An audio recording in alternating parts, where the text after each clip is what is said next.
Tôi đang chạy xe, đều ga, hướng mũi xe về phía trước nơi dốc cầu Rạch Miễu bắt đầu nhô cao như một sợi dây đàn căng lên giữa bầu trời miền Tây tháng 5. Con đường phía trước không còn bằng phẳng nữa, mà nghiêng nghiêng theo hình vòng cung của cầu, đưa tôi dần lên cao như thể đang bước vào một tầng ký ức khác, tầng ký ức mang tên quê hương. Tiếng máy xe rì rầm, gió bắt đầu thổi mạnh hơn, đập vào mặt, vào vai áo, thốc ngược những mảng tóc lên, hệt như những cảm xúc bị kìm nén lâu ngày giờ bật tung ra khi thấy quê nhà sắp sửa hiện hình rõ rệt phía chân trời. Tôi vẫn nhớ cảm giác này, cảm giác mỗi lần đi xa trở về, khi bánh xe bắt đầu chạm vào mặt cầu Rạch Miễu là lòng bỗng trùng xuống, rồi lại nôn nao một cách kỳ lạ. Chẳng có gì rõ ràng, chỉ là thấy quê hương sắp hiện ra. Phía bên phải, dòng sông Tiền mở ra mênh mông như một bức tranh thủy mặc không khung. Từ vị trí tôi đang chạy, có thể thấy từng con sóng lăn tăn ánh bạc dưới ánh mặt trời chiều. Mặt sông sáng lên lấp lánh, nhưng không chói lóa, cái sáng êm dịu, yên lành như dáng mẹ đứng bên cửa đợi con về. Gió từ sông thổi lên mát lạnh, cuốn theo cả mùi phù sa và hương cỏ non từ những cù lao dưới kia. Mùi hương không thể lẫn vào đâu được, hễ ngửi thấy là tôi biết mình đang gần về tới nhà. Tôi giảm nhẹ ga để cảm nhận rõ hơn cái khung cảnh đang trôi qua trước mắt. Ghe tàu vẫn nối đuôi nhau xuôi ngược bên dưới. Có chiếc tàu du lịch 2 tầng trắng toát chở theo vài vị khách nước ngoài đang đứng chụp hình. Có chiếc ghe gỗ đơn sơ chất đầy trái cây, chắc từ vườn ai mới vừa hái đem ra chợ. Mọi thứ chậm rãi, từ tốn, như thể dòng đời nơi đây không bị cuốn vào vòng xoáy hối hả như thành thị. Tôi chợt nhớ hồi nhỏ, mỗi lần đi Sài Gòn là phải qua phà Rạch Miễu. Người chen nhau, xe cộ ngổn ngang, tiếng máy tàu, tiếng còi, tiếng người ý ới gọi nhau, tạo nên một thứ âm thanh hỗn độn, náo nhiệt. Còn bây giờ, nhờ cây cầu nối liền hai bờ, việc về quê không còn cực như xưa, nhưng cái cảm giác háo hức ngày ấy vẫn còn nguyên vẹn. Mỗi lần chạy lên dốc cầu là như được chạy lên một con dốc thời gian, quay trở lại với những ngày thơ bé, với miền tuổi thơ chưa bao giờ mất đi trong ký ức. Trên cao, tôi phóng tầm mắt ra xa, những mái nhà nhỏ bé lấp ló sau hàng dừa nước, những rặng bần xà mình xuống mé sông. Có những khoảng đất trống nơi vài đứa trẻ đang nô đùa thả diều, mặc cho nắng cháy da, cảnh đó chỉ thoáng qua, nhưng lại như in sâu vào tâm trí người đi xa. Tôi nhận ra một điều, khi sống trong lòng miền Tây, có thể ta thấy mọi thứ bình thường. Nhưng khi đã rời đi, sống ở một nơi không có tiếng gà trưa, không có ghe chèo chở mớ rau thơm, không có mùi bùn non sau cơn mưa, ta mới thấy mình đã rời khỏi một phần linh hồn.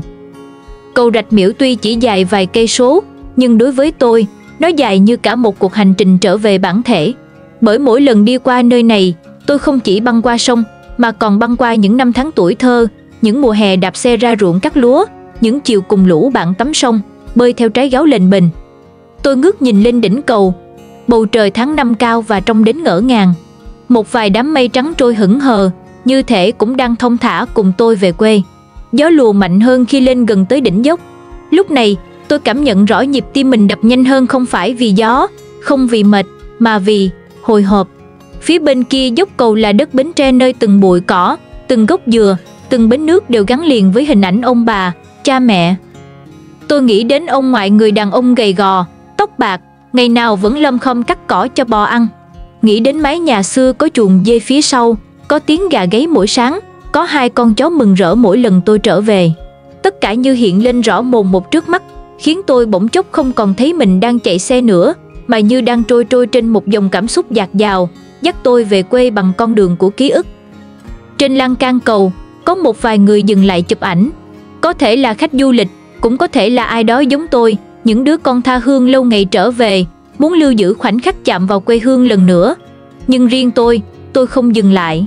Tôi muốn chạy tiếp, chạy qua hết phần còn lại của cây cầu, để sớm chạm đất quê, sớm nghe lại giọng nói miền Tây ngọt như mía lùi, sớm thấy lại những nụ cười chân chất của người quê tôi. Chiếc xe lướt qua mốc ranh giới, nơi tấm bảng đề chào mừng quý khách đến với tỉnh Bến Tre hiện ra. Tôi đã chính thức bước vào đất Bến Tre, mảnh đất mà dù bao năm xa cách, vẫn như có sợi dây vô hình ràng buộc tôi quay về. Lúc ấy, chẳng cần ai nói gì, chẳng cần gì hơn, chỉ cần thở một hơi thật sâu, cảm nhận không khí quê nhà len vào trong phổi, là tôi thấy mình sống lại. Vừa đổ dốc cầu Rạch Miễu, bên phải hiện ra một khoảng đất trống, nơi người ta hay ghé lại nghỉ chân, chụp ảnh, hay đơn giản là hít một hơi dài để cảm nhận trọn vẹn cái mùi quê đang quấn lấy quanh người. Tôi cho xe tấp vào đó, tắt máy, mở cửa bước xuống.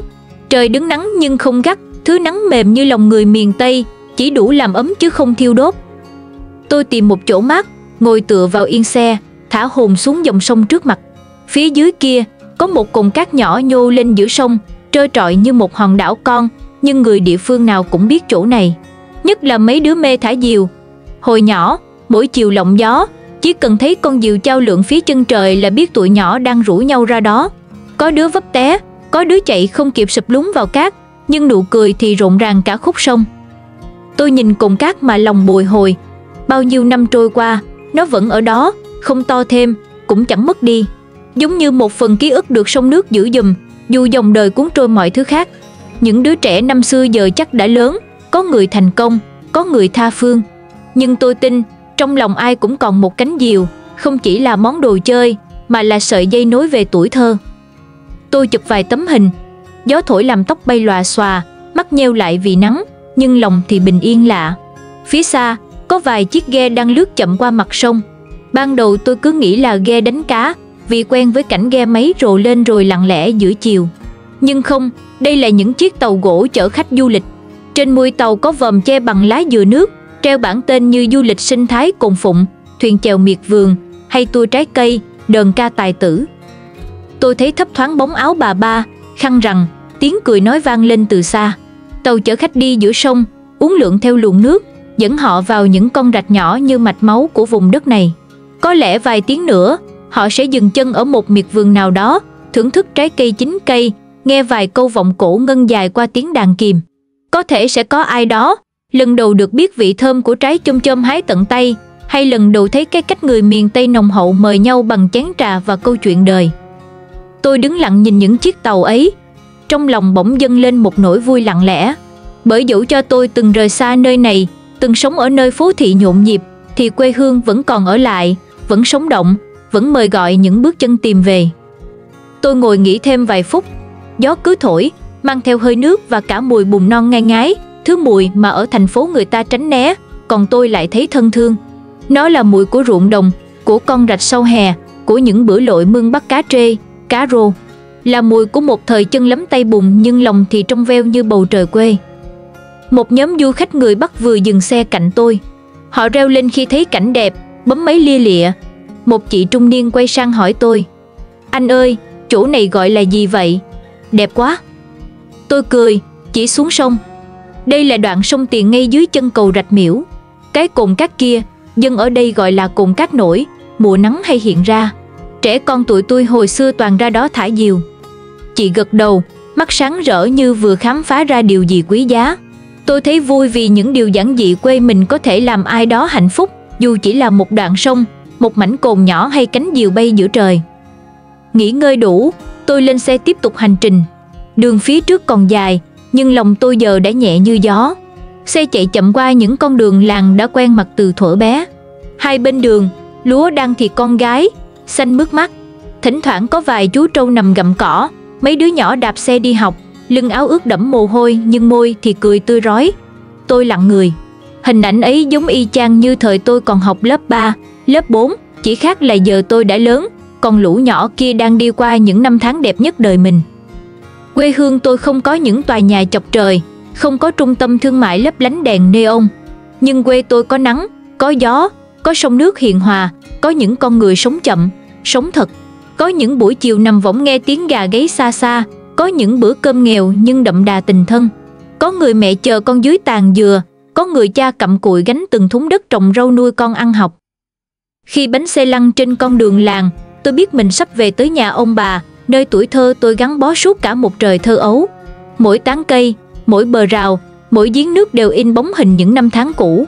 Có thể mọi thứ đã cũ đi, thay đổi đi, nhưng trái tim tôi thì vẫn giữ nguyên một tình yêu không điều kiện dành cho nơi này. Tôi từng đi nhiều nơi, từng sống giữa phố phường đông đúc, từng chen lấn giữa dòng người vội vã, từng uống cà phê trong quán sang trọng và ngồi trên máy bay nhìn thế giới từ trên cao. Nhưng chưa nơi nào khiến tim tôi rung lên như khi dừng lại trên cây cầu Rạch Miễu, nhìn xuống dòng sông quê. Bởi quê hương không cần quá hào nhoáng, nó chỉ cần là nơi khiến bạn muốn dừng lại, là nơi bạn có thể thở chậm, nghĩ nhiều và cảm được điều gì đó sâu xa hơn những bận rộn thường ngày, là nơi bạn đi qua và trái tim tự khẽ thốt, mình đã về. Đó là lý do tôi quay về hôm nay, không phải để tìm lại những gì đã mất, mà là để nhắc mình nhớ rằng giữa dòng đời cuộn xiết vẫn còn một nơi chờ ta, với bầu trời rộng, với cánh diều bay, với ghe tàu lướt nhẹ giữa sông và với một quê hương không bao giờ đổi thay.